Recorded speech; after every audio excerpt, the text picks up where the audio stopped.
Hey everyone, welcome back.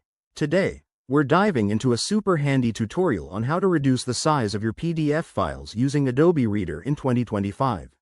Whether you're dealing with large documents for work, school, or sharing online, shrinking those files can save you space and make everything faster.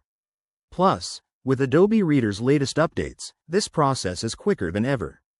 Let's jump right in. First things first, make sure you have Adobe Reader installed on your computer.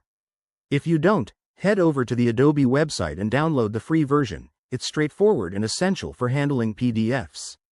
Once you're all set, open the PDF file you want to reduce. You'll see the familiar interface with your document loaded up. Now, click on the File menu at the top left corner. From the drop-down, select Save as Other. This will open a submenu. Look for Reduced Size PDF and click on that. Adobe Reader will then analyze your document and give you options to optimize it. You might see a dialog box asking how much you want to compress the file. Choose based on your needs. Go for High if you need to keep most quality, or Low for maximum reduction. Next, if your PDF has images or extra elements, Adobe might prompt you to review them. Take a quick look and decide if you can remove any unnecessary items, like annotations or hidden layers, to slim it down further.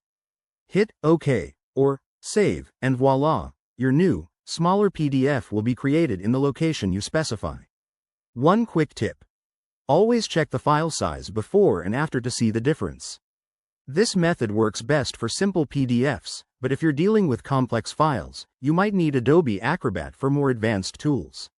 And remember, reducing file size can sometimes affect quality, so test it out. There you have it. Reducing PDF sizes in Adobe Reader is a breeze and can make your digital life a lot easier. If you found this helpful, give it a thumbs up, subscribe for more tech tips, and drop a comment below if you have any questions. Thanks for watching, and I'll see you in the next video.